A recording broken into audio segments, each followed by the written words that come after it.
ओम श्री गणेशाय नमो नमस्कार बंधुगण आपण मानक आम यूट्यूब चैनल को स्वागत। आज भिडियो रे आमे आपण मानक कहिबा पई जाउछु विशेष भाबरे 1 तारीख रु 20 तारीख पर्यंत समय विषय रे आपणक राशि महाराशिफल विषय कहबू।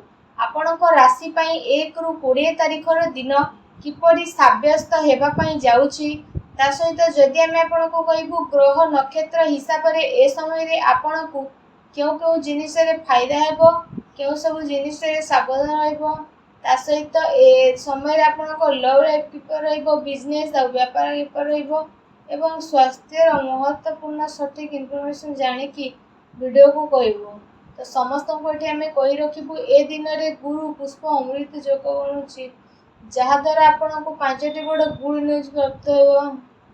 तो कौन से 5टी बड़ गुड न्यूज खुशी खबर ए वीडियो माध्यम रे आम आपको संपूर्ण विषय विशेष भाव में कहबू।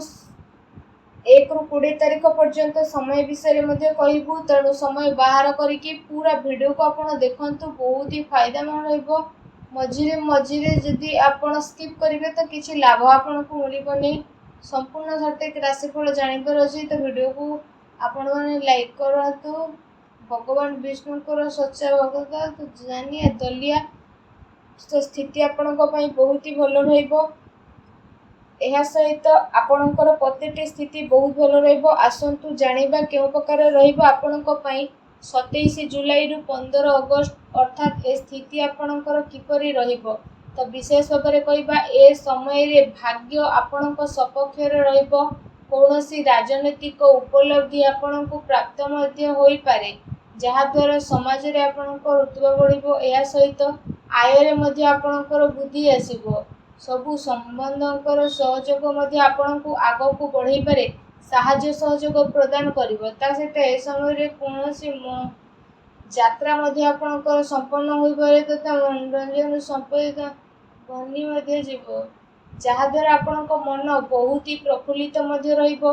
ता सहित प्रॉपर्टी किना किने संबंधित कौन योजना आपण बनाउछंती तो पूर्व तार वास्तु परीक्षण आपण अवश्य करिनियंतु।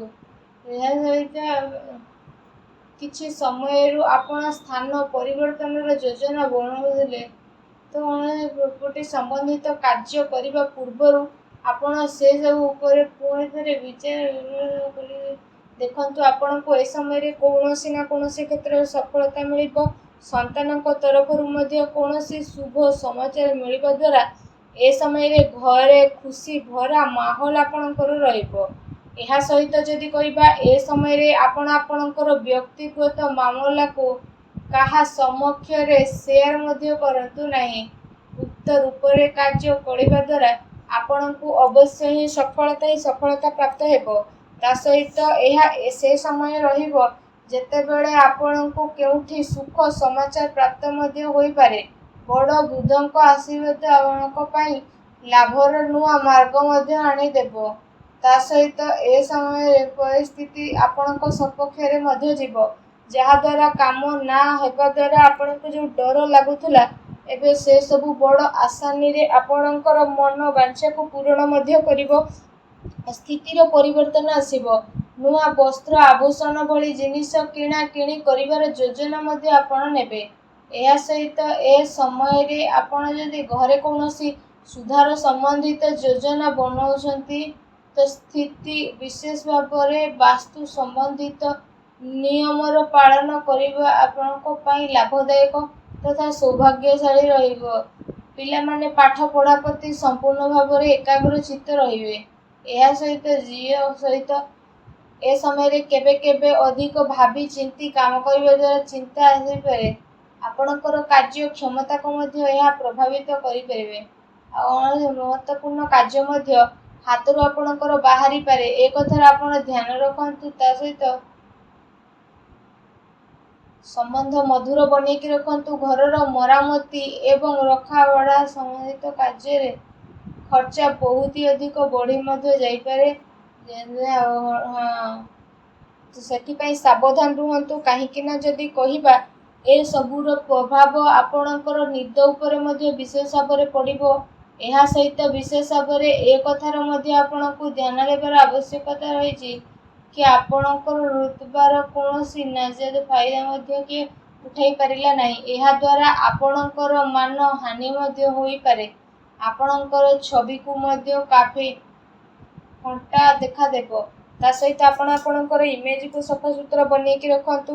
ଏହା ଆପଣଙ୍କ ପାଇଁ ବହୁତ ଭଲ ରହିବ। ଏହା ସହିତ ଯଦି କହିବା ଏ ସମୟରେ କୌଣସି ବି କାମକୁ କରିବାରେ ବହୁତ ଅଧିକ ସମଝଦାରୀର ସହ ଆପଣଙ୍କୁ କାମ କରିବାର ଆବଶ୍ୟକତା ରହିଛି, ଅନ୍ୟଥା ବାଦବିବାଦ ଦେଖା ଦେଇପାରେ। ଏହା ସହିତ ପୋଲିସ ଥାନାର ମଧ୍ୟ ଚକ୍କର ଲଗାଇ ପାରନ୍ତି। କୌଣସି ବାହାର ବ୍ୟକ୍ତିଙ୍କ କଥାରେ ନ ଆସିକି ନିଜ ନିର୍ଣ୍ଣୟକୁ ଆପଣ ସର୍ବ କରି ରଖନ୍ତୁ। ଏହା ସହିତ କୌଣସି ସମ୍ବନ୍ଧିତ ସମ୍ପର୍କୀୟଙ୍କ ସହ କୌଣସି ପ୍ରକାର ଲଢ଼େଇ ଝଗଡ଼ା ହୋଇପାରେ। ଆପଣଙ୍କର କୌଣସି ଜିଦ୍ ଆପୋଷିକ ସମ୍ବନ୍ଧକୁ ଖରାପ କରିବ ଅଥବା ଆପଣଙ୍କ ବ୍ୟବହାରରେ ଲଚିଲାପଣ ରଖନ୍ତୁ। ଏହା ସହ ନିଜର ଖର୍ଚ୍ଚକୁ ସଂଯମିତ କରିକି ରଖନ୍ତୁ। ଏ କଥାରେ ଆପଣଙ୍କୁ ଧ୍ୟାନ ରଖିବାର ଆବଶ୍ୟକତା ରଖିଛି। ତ କୌଣସି ବି କାମ କରିବା ପୂର୍ବରୁ ସବୁ ସ୍ଥିତି ଉପରେ ଭାବି ଚିନ୍ତିକି ଯୋଜନା ବନାନ୍ତୁ, ପରେ ତାକୁ ଆପଣ ପୂର୍ଣ୍ଣ କରାନ୍ତୁ। ଏହାଦ୍ୱାରା ଆପଣଙ୍କୁ ଅବଶ୍ୟ ହିଁ ଲାଭ ପ୍ରାପ୍ତି ହେବ ଏବଂ ଆପଣଙ୍କ ପାଇଁ ଏପରି କରିବା ହିତକାରୀ ସାବ୍ୟସ୍ତ ହେବ। ଯଦି କଥା ଆପଣଙ୍କ ଲଭ୍ ଲାଇଫ୍ ବିଷୟରେ କହିବା, ତ ଏ ସମୟରେ ଆପଣ ଆପଣଙ୍କ କାର୍ଯ୍ୟରେ ଜୀବନ ସାଥୀଙ୍କର ପରାମର୍ଶ ନେବା ଆପଣଙ୍କ ପାଇଁ ଲାଭଦାୟକ ରହିବ। ଏହାଦ୍ୱାରା ଆପୋଷିକ ସମ୍ବନ୍ଧରେ ଆପଣଙ୍କର ମଧୁରତା ଆସିବ। ତା ସହିତ ପ୍ରେମ ସମ୍ବନ୍ଧରେ ମଧ୍ୟ ପ୍ରଗାଢ଼ତା ବଢ଼ିବ। ସନ୍ତାନଙ୍କର କ୍ୟାରିୟର ସମ୍ବନ୍ଧିତ ଶୁଭ ସମାଚାର ମିଳିବା କାରଣରୁ ଏ ସମୟରେ ଘରେ ଖୁସିର ମାହୋଲ ବନିବ। ପତି ପତ୍ନୀ ନିଜ ପିଲାଙ୍କର ଏ ଉପଲବ୍ଧି ଦ୍ୱାରା ନିଜର ପରବରିଶ ଉପରେ ଗର୍ବ କରିବେ। ତା ସହିତ ଏ ସମୟରେ ଆପଣଙ୍କର ଉପଲବ୍ଧି କାରଣରୁ ପରିବାରରେ ଲୋକମାନେ ବହୁତ ଖୁସି ଅନୁଭବ କରିବେ। ଆପଣଙ୍କ ପ୍ରଶଂସା ଆଦର ତାଙ୍କ ମନରେ ମଧ୍ୟ ବଢ଼ିଯିବ। ପ୍ରେମ ସମ୍ବନ୍ଧରେ ମଧୁରତା ବନିକି ରହିବ। ଜୀବନ ସାଥୀଙ୍କର ଆପଣଙ୍କ ପ୍ରତି ଭାବନାତ୍ମକ ଲଗାବ ଆପୋଷିକ ସାମଞ୍ଜସ୍ୟ ଆଉ ଅଧିକ ମଜବୁତ ନେଇକି ଆସିବ। ଏହା ସହିତ ପତି ପତ୍ନୀଙ୍କ ଭିତରେ କୌଣସି ଛୋଟ କଥାକୁ ନେଇ ମତଭେଦ ହୋଇପାରେ, କିନ୍ତୁ ଶୀଘ୍ର ହିଁ ସବୁକିଛି ଠିକ୍ ମଧ୍ୟ ହୋଇଯିବ। ଅନ୍ୟଠାରୁ ଅଧିକ ଆଶା ରଖିବା ପରିବର୍ତ୍ତେ ନିଜର ସ୍ୱଭାବକୁ ପରିବର୍ତ୍ତନ କରନ୍ତୁ। ଏହା ଆପଣଙ୍କ ପାଇଁ ବହୁତ ଭଲ ରହିବ। ଯଦି କଥା ଆପଣଙ୍କ ବ୍ୟବସାୟ ଆଉ କ୍ୟାରିୟର ବିଷୟରେ କହିବା, ତ ଏ ସମୟରେ ବ୍ୟବସାୟରେ ସବୁ କର୍ମଚାରୀଙ୍କର ଗତିବିଧି ଉପରେ ନଜର ରଖିବା ଆପଣଙ୍କ ପାଇଁ ଅତି ଆବଶ୍ୟକ ରହିବ। ଧ୍ୟାନ ରଖନ୍ତୁ, ସମସ୍ତଙ୍କ ସହ ସମ୍ବନ୍ଧ ଉଚିତ ବନେଇକି ରଖିବା ପାଇଁ ଚେଷ୍ଟା କରନ୍ତୁ। ଅଧିକ ଟେକାଟେକି କାରଣରୁ ଷ୍ଟାଫ୍ ଏବଂ ପ୍ରୋବ୍ଲେମ ଅନୁଭବ କରିବେ। ତା ସହିତ ଏ ସମୟରେ ଚାକିରି ପେଶା ଲୋକଙ୍କ ପାଇଁ ସମୟ ବହୁତ ଭଲ ରହିବ। ଉପାୟ ଆପଣ ହନୁମାନଙ୍କୁ ଦର୍ଶନ କରନ୍ତୁ, ଘରର ଇଶାଣ କୋଣରେ ଘିଅ ଦୀପ ଜଳାନ୍ତୁ, ହନୁମାନ ଚାଳିଶା ପାଠ କରନ୍ତୁ। ଭିଡ଼ିଓ କେମିତି ଲାଗିଲା କମେଣ୍ଟ କରିକି ଜଣାନ୍ତୁ। ଚ୍ୟାନେଲରେ ନୂଆ ଆସିଥିଲେ ଚ୍ୟାନେଲକୁ ସବସ୍କ୍ରାଇବ୍ କରନ୍ତୁ। ଧନ୍ୟବାଦ।